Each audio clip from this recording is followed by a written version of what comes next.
Hello again. It's George Freestone, and I'm back for episode number 3 in our baseball journey. The tale and stories associated with my wife Carol and my visits to all 30 current Major League ballparks, as well as 4 obsolete. And today we're going to talk about a game that involves my Mets and the Pittsburgh Pirates. You can see with my t-shirt, I have the black and gold, the colors of the Pittsburgh Pirates. And you can also see the theme that's emblazoned across my chest, the We Are Family.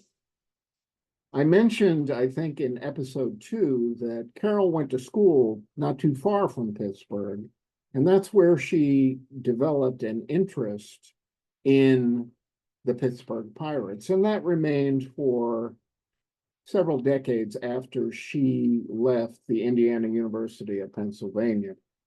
And so when I had the chance to buy this t-shirt, this We Are Family t-shirt, I jumped at the chance because I knew it meant something to Carol. At least it did in the late 70s and 80s, maybe 90s too.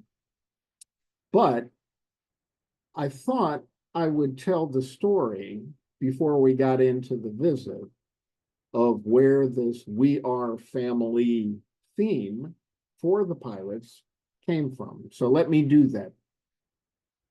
The Pirates were just hoping that the rain would stop and that they could get back out on the field once again.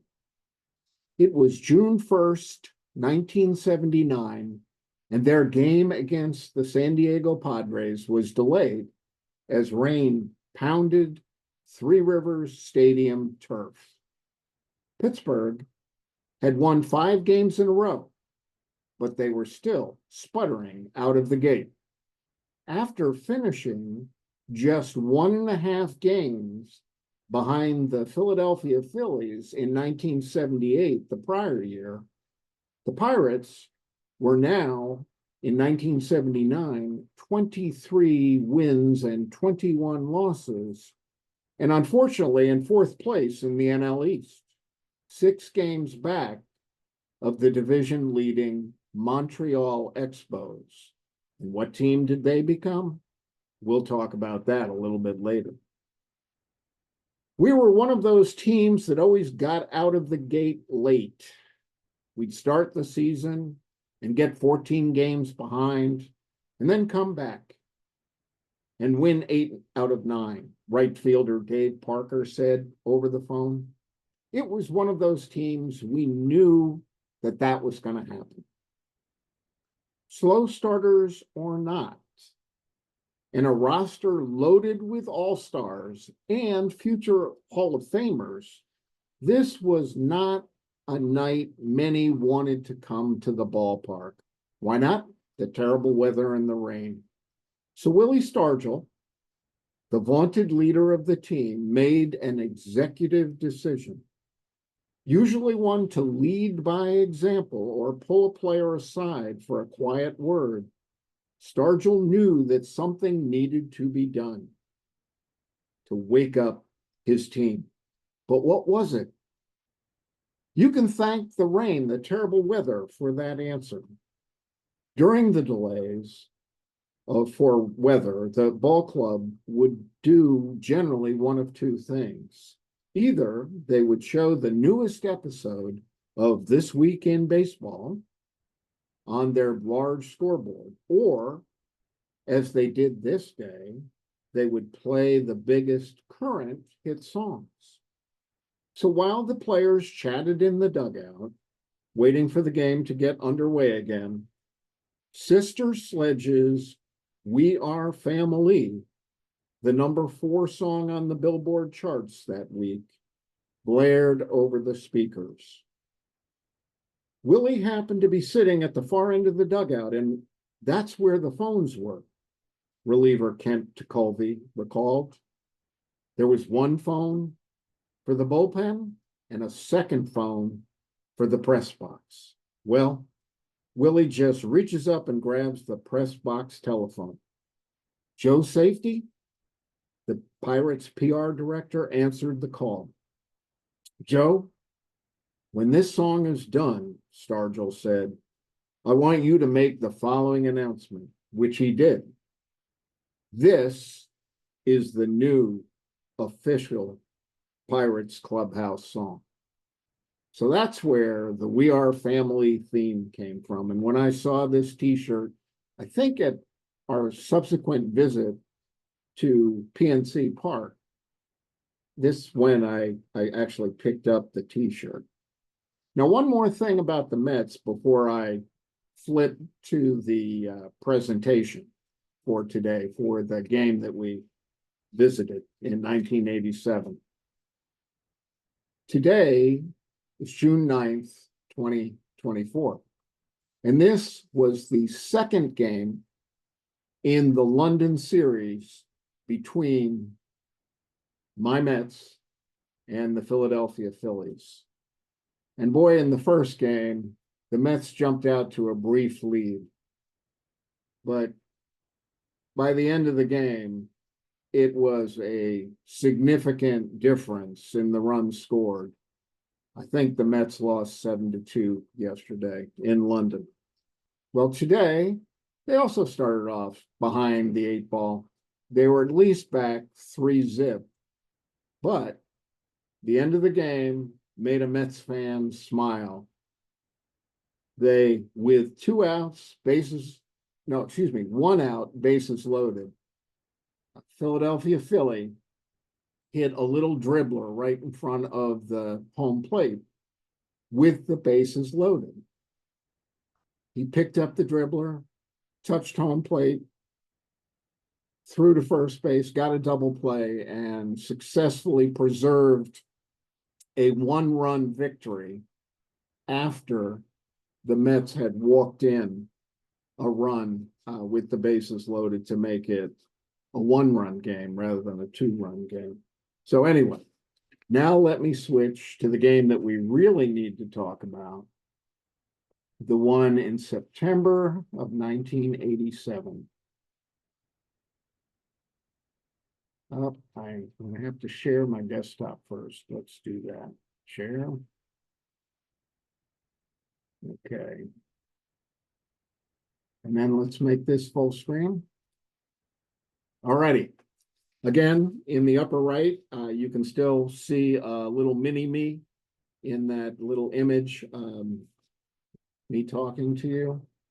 And in the lower right, I'll remind you that that white box with the icons for the Pirates and the Mets showing the final score of this particular game being 8-2. It was late in the season, so you can see underneath that there are a significant number of victories and losses for each of the two teams. So this was 1987. And again, I took a look at that box score, and I was impressed with many of the players that I saw. For example, with the Pirates, Barry Bonds was with the Pirates at that point. Bobby Bonilla and Doug Drabek actually was the winning pitcher. For the Mets, and being a Mets fan, you're going to hear some of the additional personnel that they had, so a larger number. Lenny Dykstra led off before he was traded to the Phillies. He was very active and successful contributing Met. Darryl Strawberry was still playing with the Mets. Kevin McReynolds, Gary Carter, Howard Johnson, Hojo was playing. Lee Mazzilli, I'm pretty sure he had a home run in this game, but it wasn't enough. And the pitcher for the Mets was none other than Dwight Gooden. Now, Dwight Gooden lost this game, but it was late in the season. And after the loss, he still had a 15-7 record. Okay. This game was very well attended. You can see that if you look at the lower left, upper right pictures of Shea, the fans are packed in here. These are actual pictures from the game. Okay, and the actual attendance, I think, was in excess of 48,000 people. Now, this, as I've already mentioned, first bullet on the left, Carol followed the Pirates at this time.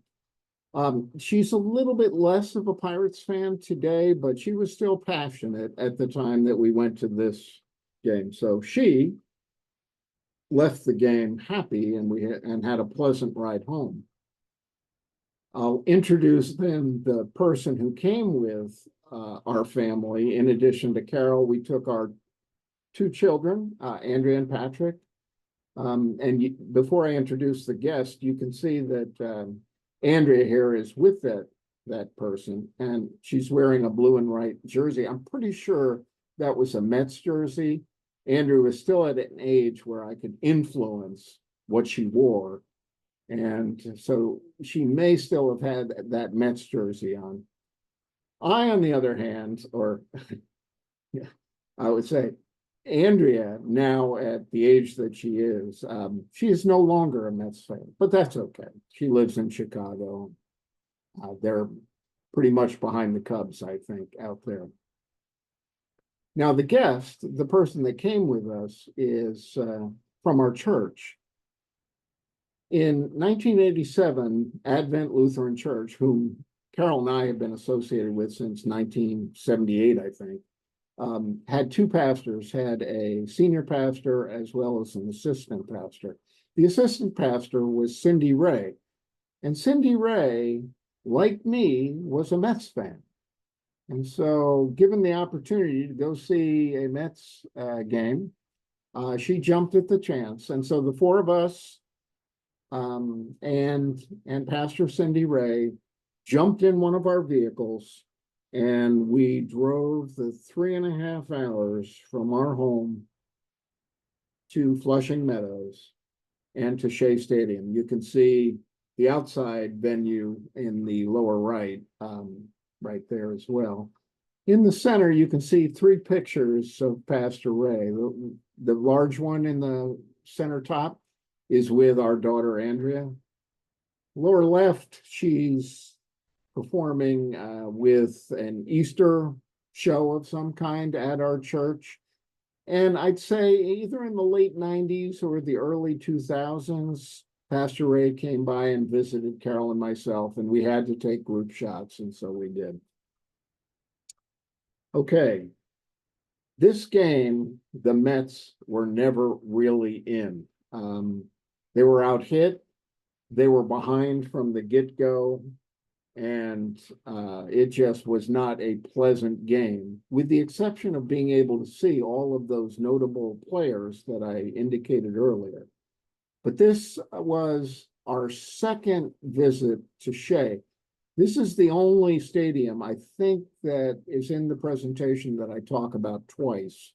I talked about the first game, which was my father taking me in 1965 to a game at Shea, and then this one. For the other parks, we only talk about one at a time, but I thought that this was significant enough because of the guests that came along with us to enjoy the game at Shea, and also giving me the chance to tell this We Are Family story. So I think that's about it for episode number 3, and stay tuned. There are many more to follow. Thanks again for your attention. Let me stop sharing, and then let me stop the recording.